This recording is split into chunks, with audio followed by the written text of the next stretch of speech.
Our next speaker leads the growing suite of advertising products for a platform that reconceived social messaging. He now enables brands to connect with the consumers through video, face lenses, geo filters, and more. Please welcome Peter Sellis, Director of Revenue Product for Snap.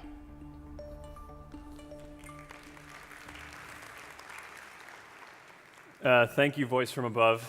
That was the most dramatic intro I've ever had. I'm super excited to be here. My name's Peter. I'm the lead product manager for our ad products at Snap, primarily from Snapchat. For Snapchat, I'm going to do something a little bit different today and show you guys a little bit of what we're working on my phone. So hopefully we can follow along. Some of this, I think, will be very new to some people who haven't used the application. Some will be, old hat to those that are familiar with it. I think I could talk a lot about the business side of Snapchat and some of the metrics that you've heard about it all day. But today, the team here asked me instead to take more of like a product design and user experience approach. So I'm going to really focus on how Snapchatters use the camera to both communicate as a utility and to stay in touch with their friends, and how we see some advertisers, brands, marketers, businesses starting to participate in that. But just a quick 30 seconds on some of the stuff I think is really important to those of you interested in the business side of Snap. Two things really: scale and tools. Snap, I think, is a lot bigger than some people think because of its concentration in the millennial demographic. It reaches 80 million daily active users in North America alone every day, and 70% of 13 to 34-year-olds in the US, UK, France, Australia, and Canada use the app every day. 70% of 13 to 34-year-olds in those entire countries use the app every day. So the scale is really there. And recently we've started to make some people in this room really happy, some of the most sophisticated marketers, most technologically sophisticated marketers out there, by releasing new tools to reach our audience. And I'll talk a little bit about that, but mostly about the app. So let's take a look. The first thing about Snap, of course, is that it opens to the camera. Apologies if I capture anybody's image unintentionally. I'm not really apologizing. But it opens to the camera, and I'm going to come back to that because I think that's one of the most important things. To the left of the camera are really my snaps and my chats. This is the messaging side of the app. So for instance, this morning my wife just got home. I wasn't there, but she typically sends me a picture of our cat and what she's hanging out with our cat, and uses it to kind of update me on how things are going there. She's found a new cat, it looks like, in the yard that she's calling Grandpa. And you can see here that she's kind of using Snapchat to really communicate through photo and video as opposed to just text. For some of you kind of Snapchat veterans, if you open the app and you go to your profile, this is mine. It's got this little number underneath my name. So you can see I'm doing a live demo off my personal account, which is extremely aggressive. But this number is actually my score, and I won't go too much into it, but you can think of it as kind of a measure of how much I use the app to communicate. It's essentially the sum of all the snaps I've received and all the snaps I've sent. And to give you an idea of what it means to communicate using photos and videos, maybe you've seen like your 17-year-old daughter or son or your 22-year-old off at college, and you're like, what are they taking photos and videos of all the time? Like, what are they doing? Like, what are they possibly storing these photos? And they're not. They're using them to communicate. And I was actually back home in Illinois chatting with one of my cousins. She just turned 17. She's had the app for about 4 years. And she showed me her score, and it was 1.2 million. And so I was like, did a quick math, 4 years, 1,200, 1,300 days. That's 700 snaps sent and received every day since she started on the app. And she's not even like, that's not the top. She's obviously, it would be a crazy coincidence if my cousin was the top Snapchat user. And she's not. And of course, not all users are like that. But when we talk about the camera's communication, it's at that scale for some users. They've replaced iMessage. They've replaced a lot of what you guys might think of as communication. 700 every day. That's like insane. So going back, on the other side of the camera are stories. Stories are really told just the way you might expect, with a beginning, a middle, and an end. Farron is here from our team as well, backstage, and here's an example of her story from today. She's in the office on the beach, pretty nice outside, using a little bit of our dancing bird to augment her experience. We will not be going jet skiing as a couple. And you can see here that she's got kind of a lot of her day as it plays out, which looks like Farron was having a super productive day. Oh, there she is. She's actually she's at the conference. The thing about stories is they're very intimate and personal, but we also have stories from another kind of perspective, or different perspectives, which are our publisher stories. So if I go to the bottom here, you can see stories from a bunch of different publishers. And here's where you'll start to see some of the first ads on the platform. So for instance, this is Tastemade's story from today. You can see it's very native for mobile. I tap to skip, or I can swipe up to watch more. And then when I get to an ad, it's the same exact experience. Here, once I'm done consuming, I can just tap to skip, and then again, I'm back into the native experience. That's our Snap ad here, and I'll show you another one right here from PlayStation. It's vertical, it's video, 3 to 10 seconds. It can be a photo as well. It's brief, it's 100% viewable, and it's native to the platform, which is really native to mobile. And so we're super excited because this is what we're really starting to engage brands and businesses with as well. Let's go back and talk about the camera really quick. I said that the camera is really the part that I'm proud of, and working on our ad products for almost 3 years now, if we say we're a camera company, which we do, and we say we're an advertising business, then we better figure out how to put ads in the camera. The way we've done that is through what we call creative tools.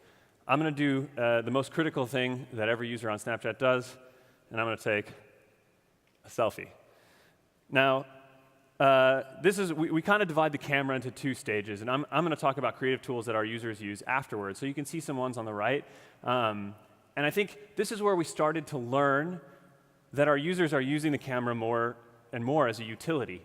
So for instance, we have this one creative tool, which is the weather. So it's 82 degrees here right now. And when we released this for the first time, we noticed that people weren't really using it. In fact, they would add it to their snaps, and then they would take it away, or they would cancel the snap. And we were like, oh man, maybe we should get rid of this feature. This is kind of weird. Like, why are people canceling their snaps? They're taking a moment, then they're like, no, I don't want that. And we did a little bit of user testing, and it turned out that this is how most of our users were actually checking the weather. They were just snapping nothing, swiping on the weather, and checking it. And we were like, well, don't you have the weather app or all those? But they're in Snapchat so much that they're like, I don't want to leave, I just want to check the weather. And so we were like, well, screw it then, we'll just lean into that and add the 3-day forecast. So at least we can give them a little bit more information.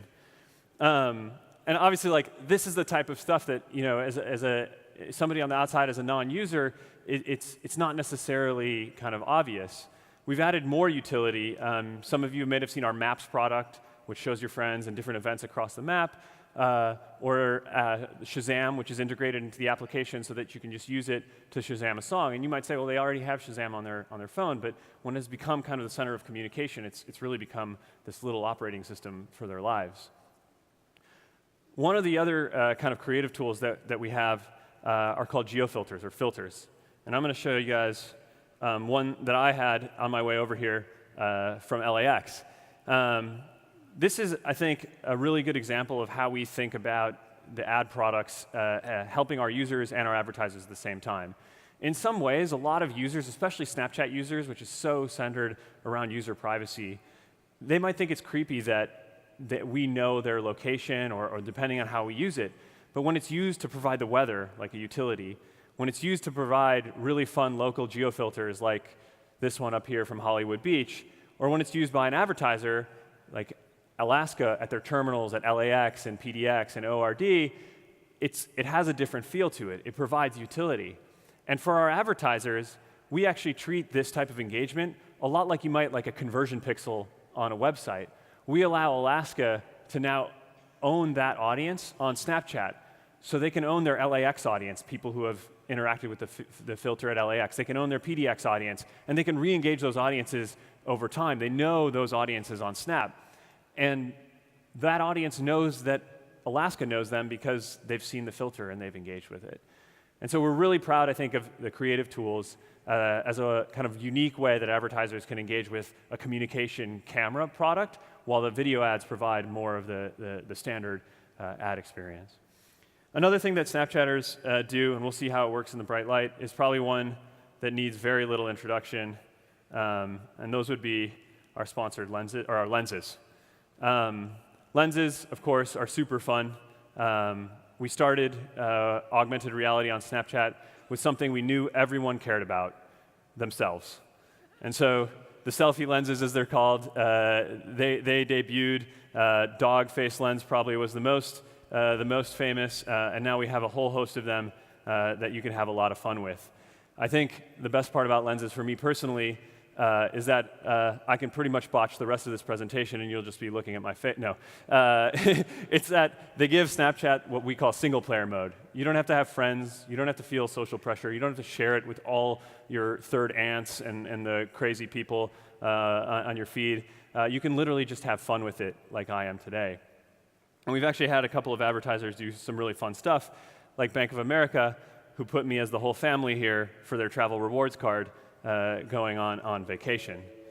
And what we did next was try and work on things that would get people to explore the world around them. In a lot of ways, Pokemon Go was really good at this. Even though it wasn't really AR, it got people used to the idea that they could explore the world around them using their camera. And we started to do a lot of the same stuff as well. And so, for instance, this is what we call our 3D Bitmoji product, which shows my 3D avatar in space. It's not showing super well, but it gives me this idea that I can kind of be there with him, which is pretty cool.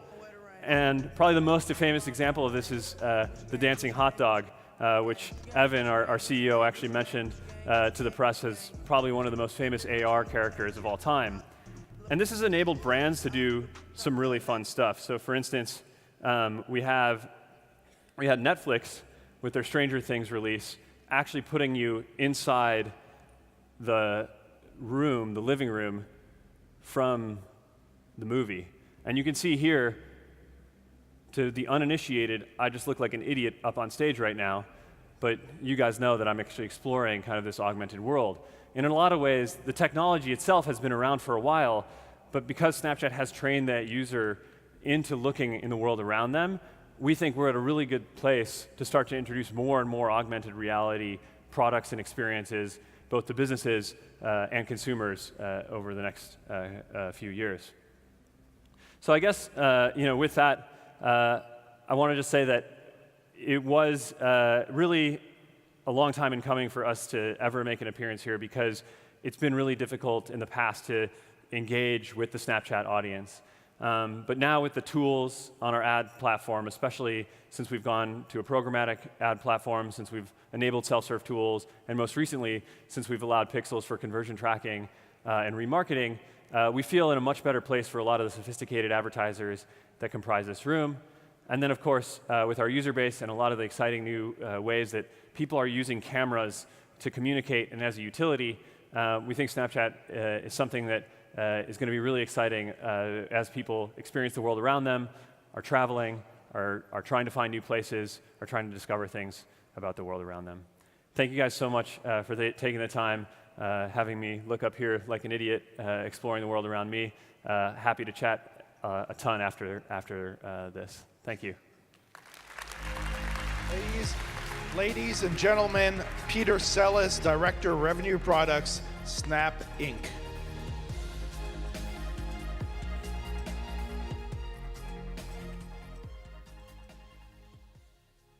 Kayak is a global tech company focused on making the online travel experience better.